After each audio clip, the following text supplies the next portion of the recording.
एक जंगल में सारे पक्षी सुखी सुखी अपना जीवन जी रहे होते हैं। इस जंगल में चीलों का भी नामो निशान नहीं था। सब पक्षी सुकून से अपनी जिंदगी गुजार रहे होते हैं। शुक्र है भाई कि हमारे जंगल में चीलें नहीं हैं, वरना तो वे हमें बहुत नुकसान पहुंचा देती। अरे कालू कौवे, वो देखो अपने पीछे, तुम्हारे पीछे एक चील आ रही है। तुम्हारी काली जबान जो बोलते हो सच हो जाता है। अरे रुको तोते, मैं इस चील को हमारे जंगल में नहीं रहने दूंगी। वे चील पक्षियों के पास आती है और वे चील कहती है, मेरा नाम बाजू चील है और मैं इस जंगल में रहने आई हूँ। बाजू चील, हमारे जंगल में एक भी चील नहीं रहती है और तुम भी हमारे जंगल में नहीं रह सकती हो। जाओ जाकर किसी गुफा में रहो तुम। नहीं चिड़िया, गुफा में तो भोजन नहीं मिलता और जंगल में तो बड़ी ही आराम से मुझे भोजन मिल जाता है। बाप रे, ये जालिम चील तो अपना पेट भरने के लिए हमारे बच्चों को अपना भोजन बनाएगी। मीनू चिड़िया, कुछ करो ना तुम।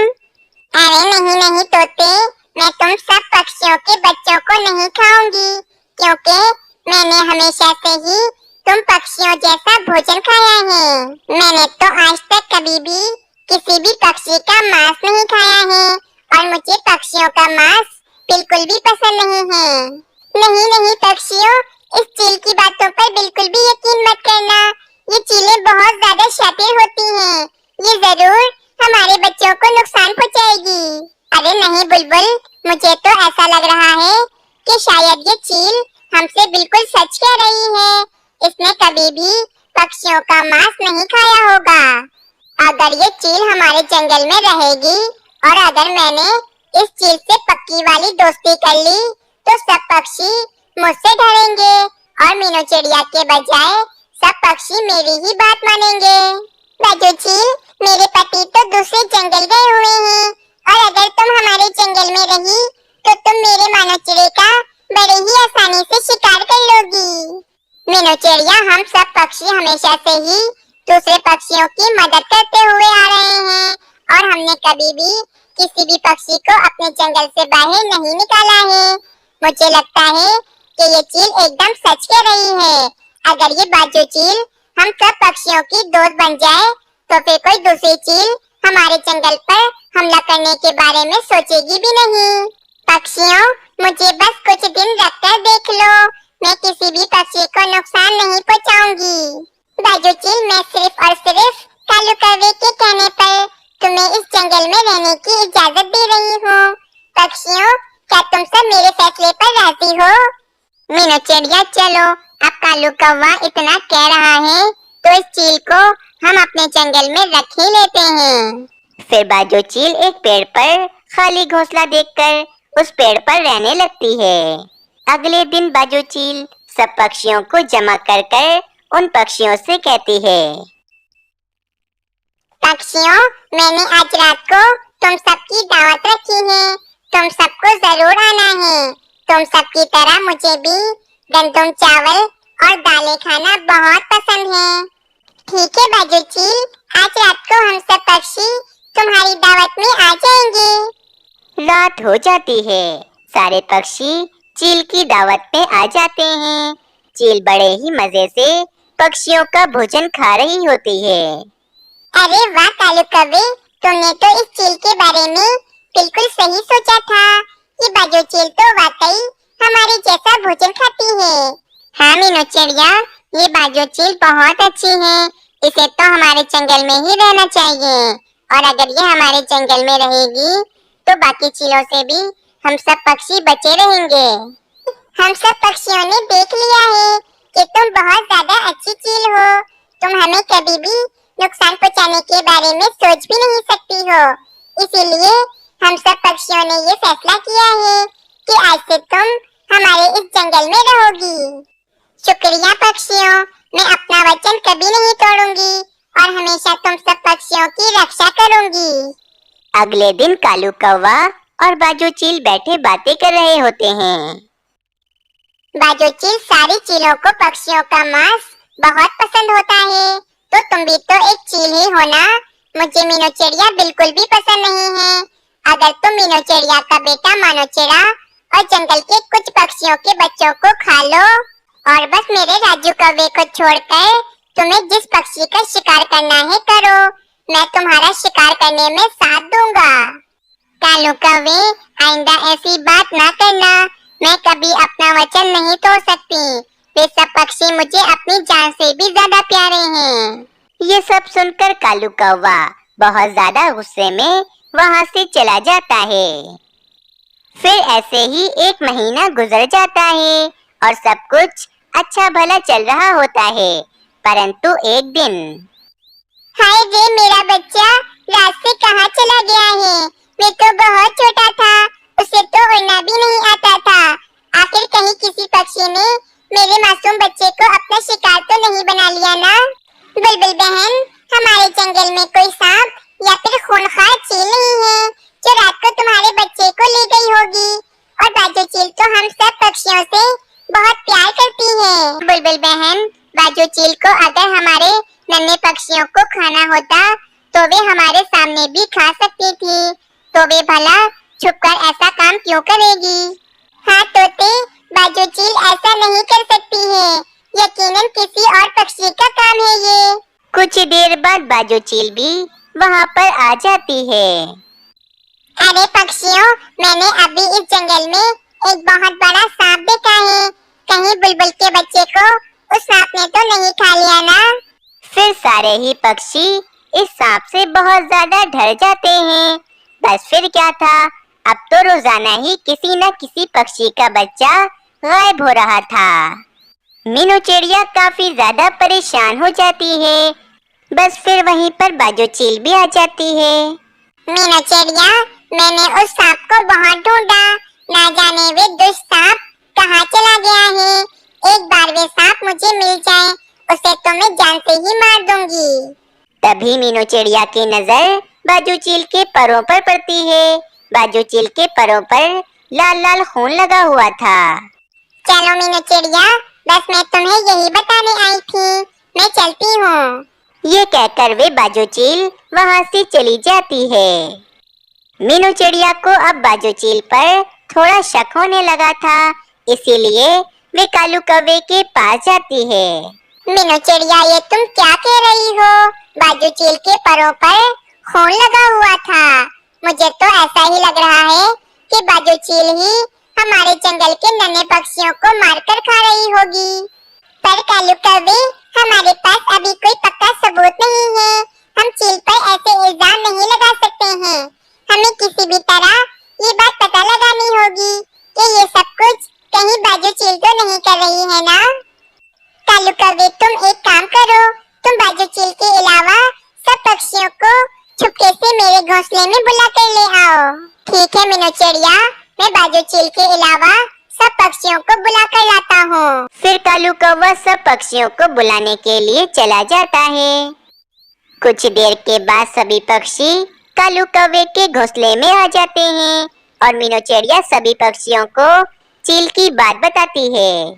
पक्षियों, मेरे पास एक बहुत ही बढ़िया सा उपाय है, जिससे ये पता चल जाएगा कि ये सब कुछ बाजू चील कर रही है या फिर कोई और। फिर मीनू चिड़िया अपना उपाय सारे पक्षियों को बताती है। अगले दिन सारे पक्षी चील के पास आते हैं और मीनू चिड़िया चील से कहती है, बाजू चील, हम हर साल दूसरे जंगल अपने दोस्तों से मिलने के लिए जाते हैं और हमारे बच्चे अभी बहुत छोटे हैं, इसीलिए हम इन्हें अपने साथ नहीं ले जा सकते हैं। और आपको ये भी पता है कि हम अपने बच्चों को अकेले जंगल में नहीं छोड़ सकते हैं, क्योंकि वे सांप हमारे बच्चों को नुकसान पहुंचा सकता है। इसीलिए आप हम सब पक्षियों के बच्चों का ध्यान रखें जब तक कि हम नहीं आ जाते वापस। अरे पक्षियों, तुम सब आराम से जाओ और आराम से आना। तुम सबके नन्हे पक्षियों का मैं अच्छे से ध्यान रखूंगी। सारे पक्षी वहाँ से चले जाते हैं और सामने वाले पेड़ पर जाकर छुप जाते हैं। अरे वाह नन्हे पक्षी, इनको तो मैं अब नहीं छोड़ूंगी। वैसे भी मीनू चिड़िया को तो मुझ पर शक हो गया है। मैं जल्दी से इन नन्हे पक्षियों को मारकर खा लेती हूँ उसके बाद मैं यहाँ से भाग जाऊंगी। किसी को भी पता नहीं चलेगा कि ये बाजू चील कहाँ भागी है। ये सारी बातें पेड़ के पीछे छुपे सारे पक्षी भी सुन लेते हैं। चलो मीनू चिड़िया, जल्दी से हम इस चील के पास जाते हैं, वरना तो ये मेरे राजू कौवे को मारकर खा जाएगी। फिर सभी पक्षी फौरन उस चील के पास आते हैं। बाजू चील तो काफी ज्यादा डर जाती है। पक्षियों, तुम सब इतनी जल्दी कैसे आ गए हो? बाजू चील, हमें तुमसे ये उम्मीद नहीं थी। तुम तो आस्तीन का सांप निकली। अब हम सब पक्षी तुम्हें नहीं छोड़ेंगे। कबूतर, जाओ जाकर एक बड़ा सा जाल लेकर आओ। ठीक है मीनू चिड़िया, मैं अभी बड़ा सा जाल लेकर आता हूँ। इस चील की तो खैर नहीं। फिर कबूतर एक बड़ा सा जाल लेकर आता है और वे जाल चील के ऊपर फेंक देता है, जिससे चील जाल में कैद हो जाती है। बाजू चील, आज से तुम्हारी यही सजा है कि तुम आज से हमेशा इस जाल में कैद रहोगी। बाजू चील, मैं तुम्हें कभी माफ नहीं करूंगी।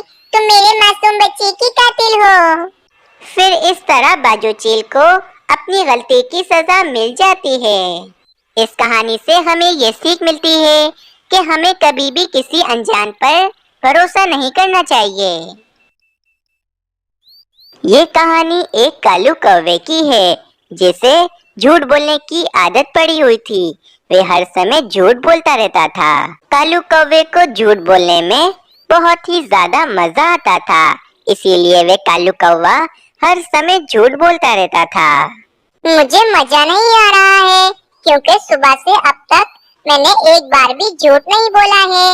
मुझे झूठ बोलना है। मैं किसी पक्षी के पास जाता हूँ और उससे झूठ बोलता हूँ। फिर कालू कौवा किसी पक्षी के पास झूठ बोलने के लिए चला जाता है। मीनू चिड़िया, गजब हो गया। पहाड़ों की तरफ कबूतर बैठा मकई खा रहा था। अचानक कबूतर के ऊपर एक बड़ा सा पत्थर आकर गिर गया और कबूतर अभी बहुत ज्यादा जख्मी है। तुम जल्दी जाओ और कबूतर की मदद करो। हाँ कालू कौवे, मैं अभी जाती हूँ और कबूतर की मदद करती हूँ। ये कहकर वे मीनू चिड़िया पहाड़ों की तरफ चली जाती है। मैंने झूठ बोल लिया, मैंने झूठ बोल लिया। कितना मजा आया मुझे झूठ बोलकर। यहाँ पर तो कबूतर मुझे कहीं पर भी नहीं दिख रहा है। लगता है कोई पक्षी कबूतर को उसके घोंसले में ले गया होगा। चलो मैं कबूतर के घोंसले में जाती हूँ। और फिर ये कहकर वे मीनू चिड़िया कबूतर के घोंसले की तरफ चली जाती है। कबूतर, तुम ठीक तो हो ना? तुम्हें ज्यादा चोट तो नहीं आई ना? मैंने तुम्हें कितनी बार मना किया है कि पहाड़ों की तरफ मत जाया करो, लेकिन तुम मेरी बात मानते ही नहीं हो। पर मीनू चिड़िया, मुझे क्या हुआ है? मैं तो एकदम ठीक हूँ। कबूतर, तुम पहाड़ों की तरफ बैठकर मकई खा रहे थे और तुम्हारे ऊपर एक पत्थर आकर गिर गया। ये बात मुझे अभी कालू कौवे ने बताई है। नहीं भाई, मेरे साथ तो ऐसा कुछ भी नहीं हुआ। मीनू चिड़िया, यकीनन कालू कौवे ने तुमसे झूठ कहा है और वे तुम्हारे साथ मस्ती कर रहा होगा। मस्ती?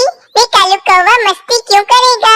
उसे मस्ती करने में क्या मजा आएगा? तुम तो जानती हो ना, उस कालू कौवे के पास कोई भी कामकाज तो होता नहीं है। बस पूरा दिन इधर से उधर फिरता रहता है और पक्षियों से झूठ मूठ कहकर उन्हें पागल बनाता रहता है।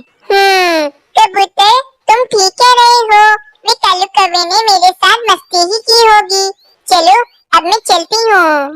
और फिर ये कहकर वे मीनू चिड़िया अपने घोंसले की तरफ चली जाती है। हमारा जंगल कितना अच्छा है। सभी पक्षी एक साथ मिलकर रहते हैं और मीनू चिड़िया को मेरी कितनी चिंता है। अगली सुबह हो जाती है। कालू कौवे को आज फिर से झूठ बोलने का बहुत ही ज्यादा मन कर रहा था। वे कालू कौवा कहता है, सुबह हो गई है। नई सुबह के साथ मुझे कोई नया झूठ बोलना पड़ेगा, वरना मेरा पूरा दिन ऐसा ही जाएगा। अगर मैं झूठ नहीं बोलूँगा तो मुझे तो बिल्कुल भी मजा नहीं आएगा। कालू कौवे को झूठ बोलने की ऐसी आदत पड़ गई थी कि जब तक कालू कौवा झूठ ना बोले उसे सुकून नहीं मिलता था। फिर वह कालू कौवा पहाड़ों की तरफ चला जाता है। आज तो मैं ऐसा झूठ बोलूँगा कि सभी पक्षी पागल बन जाएंगे और मुझे बहुत ही मजा आएगा। ये कहकर वे कालू कौवा जोर जोर से चीखने लगता है और पक्षियों को मदद के लिए बुलाने लगता है। कोई मेरी मदद करो, कोई मुझे बचाओ, मुझे खूंखार चील ने पकड़ लिया है। पक्षियों मेरी मदद करो, जल्दी आओ तुम सब यहाँ पर। कालू कौवे की चीखने की आवाजें जंगल में पक्षी सुन लेते हैं और मीनू चिड़िया कहती है, ये तो कालू कौवे की आवाज लगती है। लगता है कालू कौवा किसी बड़ी मुश्किल में फंस गया है। मुझे जाकर कालू कौवे की मदद करनी चाहिए। फिर जंगल के सभी पक्षी मिलकर पहाड़ों की तरफ कालू कौवे की मदद करने के लिए चले जाते हैं। जब सभी पक्षी कालू कौवे के पास उसकी मदद करने के लिए आते हैं तो देखते हैं वहाँ पर तो कोई भी चील नहीं होती। कालू कौवे, कहाँ गई वे चील जिसने तुम्हें पकड़ा हुआ था? कहाँ है वे चील? मैं तो झूठ बोल रहा था, मुझे किसी भी चील ने नहीं पकड़ा है। मैंने तुम सब पक्षियों को उल्लू बनाया। क्या कालू कौवे, तुम हमसे झूठ बोल रहे थे और हम सब पक्षियों को उल्लू बना रहे थे। चलो पक्षियों यहाँ से, बिना वजह हम इस कालू कौवे की मदद करने के लिए आए। फिर सभी पक्षी अपने अपने घोंसलों की तरफ चले जाते हैं। वाह भाई वाह, कितना ज्यादा मजा आया इन सभी पक्षियों को उल्लू बनाकर। अब कल भी मैं इसी तरह इन सभी पक्षियों को उल्लू बनाऊंगा। अगली सुबह हो जाती है। कालू कौवा आज फिर से पहाड़ों की तरफ आता है और जोर जोर से चीखने लगता है, मेरी मदद करो, कोई पक्षी मेरी मदद करो, इस जालिमबाज ने मुझे पकड़ लिया है। पक्षियों जल्दी आओ, मेरी मदद करो। आज फिर से कालू कौवे की चीखने की आवाजें सुनकर पक्षी बहुत ही ज्यादा चिंता में आ जाते हैं और सभी पक्षी कालू कौवे की मदद करने के लिए पहाड़ों की तरफ चले जाते हैं। कालू कौवे, कहाँ है वे बाज जिसने तुम्हें पकड़ा हुआ था? पक्षियों, मैंने तुम सभी पक्षियों को आज दोबारा से उल्लू बनाया। मुझे किसी भी बाज ने नहीं पकड़ा था। कालू कौवे की ये बात सुनकर सभी पक्षी बहुत ज्यादा गुस्सा होते हैं, लेकिन वे कालू कौवे को कुछ नहीं बोलते और वे अपने अपने घोंसलों की तरफ चले जाते हैं। ये पक्षी कितने ज्यादा बेवकूफ हैं। मैं इनको रोज बेवकूफ बनाता हूँ और ये रोज मेरी मदद करने के लिए आ जाते हैं। इन पक्षियों को तो मैं रोज इसी तरह उल्लू बनाता रहूंगा। मीनू चिड़िया, इस कालू कौवे की झूठ बोलने की आदत तो कुछ ज्यादा ही बढ़ गई है। ये कालू कौवे को किसी दिन अपने झूठ बोलने की सजा मिलेगी। हाँ ना, ये कालू कौवा रोजाना हम सब पक्षियों को बेवकूफ बनाता है। अगर हमें इस कालू कौवे की चिंता न होती तो हम कभी भी इसकी मदद को ना जाते। लेकिन अगर इस कालू कौवे ने अपनी झूठ बोलने की आदत ना छोड़ी तो किसी दिन इसे झूठ बोलने की सजा जरूर मिलेगी। अगली सुबह हो जाती है। आज फिर से कालू कौवा पहाड़ों की तरफ आ जाता है। चलो भाई, मैं जोर जोर से चीखता हूँ और सभी पक्षियों को यहाँ पर बुलाकर बेवकूफ बनाता हूँ और सभी पक्षियों का मजाक उड़ाता हूँ। कालू कौवा इतना कहता ही है कि वहाँ से एक चील गुजर रही होती है। वे चील काफी ही दिनों की भूखी थी। उस चील की नजर कालू कौवे पर पड़ती है तो वे चील कहती है, वैसे तो मैं कौवों का मांस खाती नहीं हूँ, लेकिन मुझे बहुत जोरों से भूख लग रही है। मुझे मजबूरी में इस काले कौवे का मांस खाना ही पड़ेगा। चील फौरन कालू कौवे के पास जाती है और कालू कौवे को झट से दबोच लेती है। कालू कौवा तो बहुत ज्यादा डर जाता है। पक्षियों, मेरी मदद करो, मुझे आज सच में चील ने पकड़ लिया है। ये चील मुझे मारकर खा जाएगी। तुम सब जल्दी आओ और मेरी मदद करो। आज फिर से कालू कौवे की चीखने की आवाजें पक्षी सुन रहे होते हैं, लेकिन कोई भी पक्षी कालू कौवे की मदद को नहीं जाता। इस कालू कौवे ने क्या हमें बेवकूफ समझ रखा है? ये रोजाना इस तरह चीखेगा और हम रोजाना इसकी मदद को जाएंगे। लेकिन आज कुछ भी हो जाए, मैं तो इसकी मदद करने के लिए नहीं जाऊंगी। ये कालू कौवा रोजाना इसी तरह चीखता रहता है। यकीनन आज भी ये हमें पागल बनाने के लिए ही चीख रहा होगा। आज तो मैं इसकी मदद के लिए नहीं जाऊंगा, चाहे कुछ भी हो जाए। जंगल का कोई भी पक्षी आज कालू कौवे की मदद को नहीं जाता, क्योंकि सभी पक्षी तो यही समझ रहे थे कि कालू कौवा पक्षियों के साथ मजाक कर रहा है। वे चील उसी समय कालू कौवे को मारकर खाने लगती है और उस कालू कौवे को अपने झूठ बोलने की सजा मिल जाती है।